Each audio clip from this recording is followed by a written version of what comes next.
Okay, here we go. Here are the notes for this assignment. I think this one's pretty easy. So just take these notes manually in your notebooks.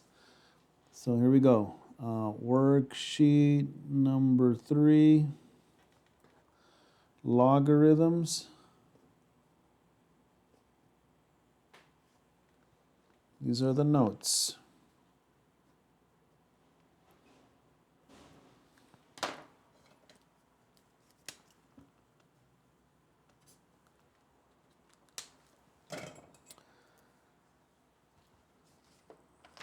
Okay.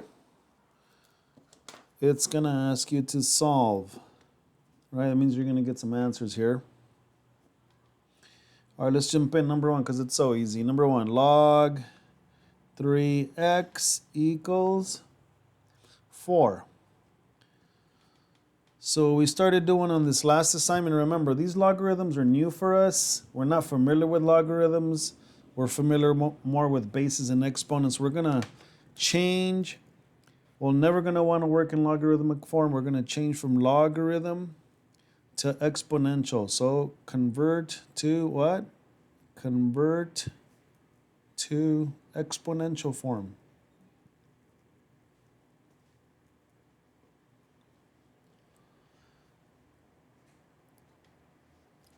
That's going to be the main thing. So how do we convert to exponential form? Well, let me write this again. Remember, you always need to see a base, an equal sign, a number over here, this piece here, and remember you go counterclockwise starting with the base. So that'll say 3 to the power of 4, then equals x. And since you're solving, well, the variable happens to be over here, you're going to solve for the variable.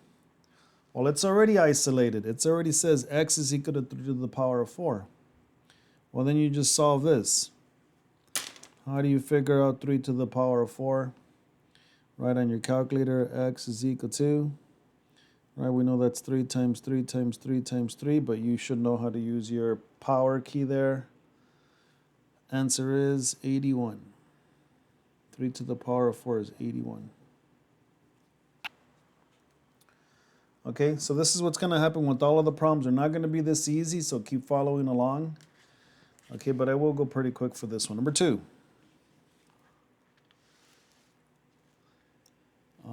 Log 9n equals negative 2.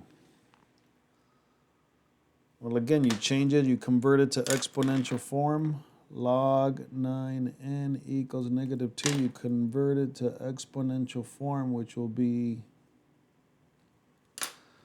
it'll now read what? 9 to the power of negative 2 equals n. Again, almost like number 1, but does anybody remember how to, what do we do when it's a negative exponent? Don't say the answer is negative 81. That's wrong. When you have a negative exponent, we have to move it, right, to make it positive. We can't do negative exponents. You have to move it down. We learned to do that from before.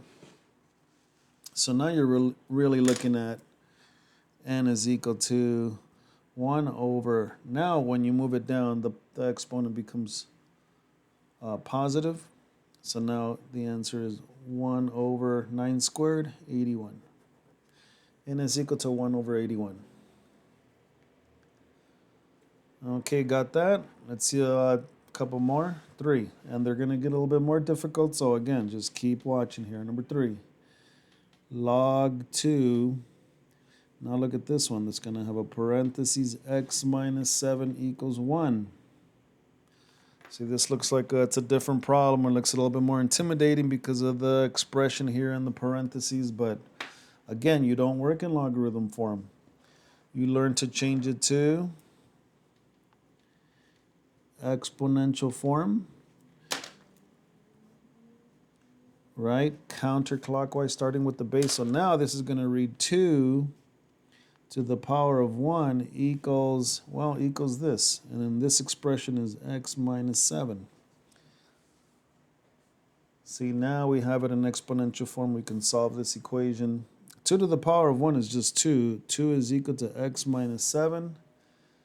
plus 7, x is equal to whatever 2 plus 7. Well, x is equal to 9.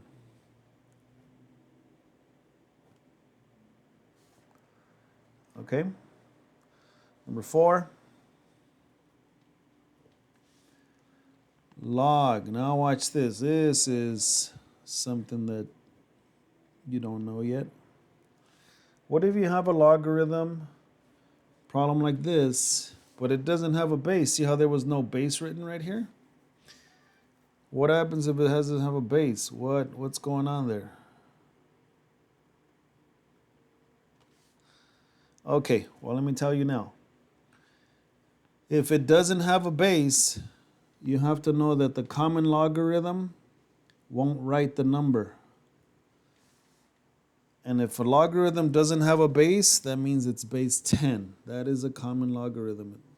On your calculator, if you see the logarithm or you see the exponent next to it, it's a base of 10. So common logarithms work with bases of 10. If it's not a base of 10, then they'll write the base like a 2 or 3 or something else. But yeah, if they don't write a base, it's 10. Okay, well, once you know that, then we can change it to exponential form. That'll be 10 to the power of 3 equals r plus 6.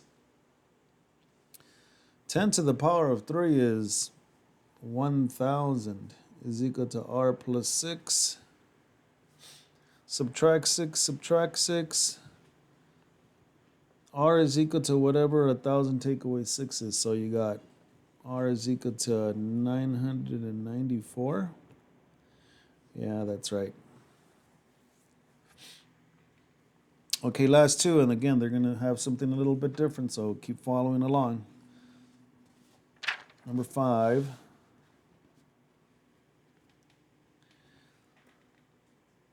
Number 5 is going to be log 7 of 6n plus 7 equals 2. Well, again, you change it to exponential form. That's going to be 7 to the power of 2, or 7 squared equals 6n plus 7. Yeah?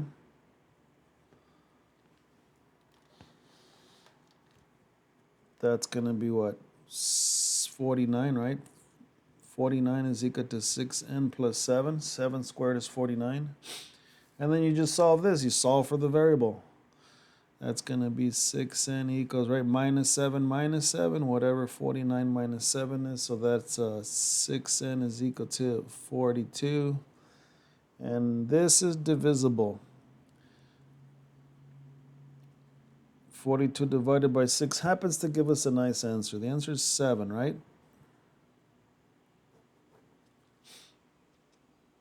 42 divided by 6 is 7. But you'll see on the next one, you're not going to get a nice answer. It's going to be a lot different. Last one. Well, not different, but something new is going to happen. Last one, okay? Number 6. We got log base 7 again. Okay. Negative 6p minus 3 equals negative 1. Here we go. Again, this is possible for you to change it into exponential form, right? Start with the base, go out, and back in, right? So that's going to be 7 to the power of negative 1 equals this negative 6p minus 3. Now, 7 to the power of negative 1 is not negative 7, right? It is, remember, you put a 1 under it, and you drop it to the bottom, so it's going to be 1 over 7 is equal to negative 6p minus 3. And if you remember, whenever you have an equation, right, an equation is with an equal sign. Whenever you have an equation, you have fractions. What do we learn to do? We learn to clear fractions. I don't want to move this over. It's going to be messy. It's going to be actually more work. So we learn to clear or eliminate this fraction. So if you remembered from earlier this year,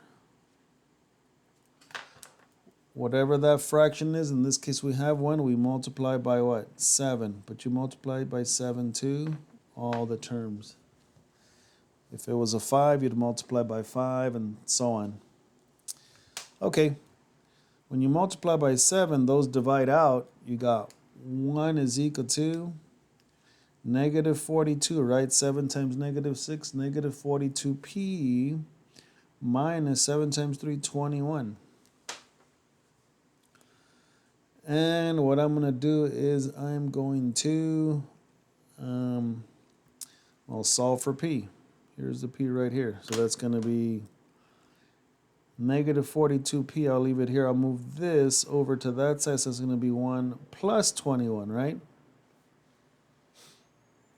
That's going to be 22 is equal to negative 42p. What do you do to solve for the variable? Divide by negative 42. Divided by negative 42. All right.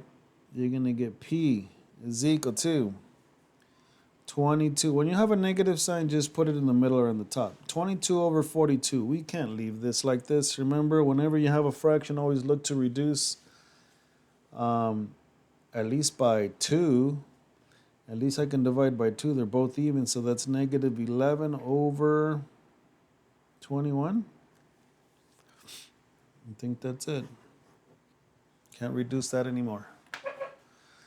Okay, that's it. That's how you do it. Easy work today. All right, let's take care of that.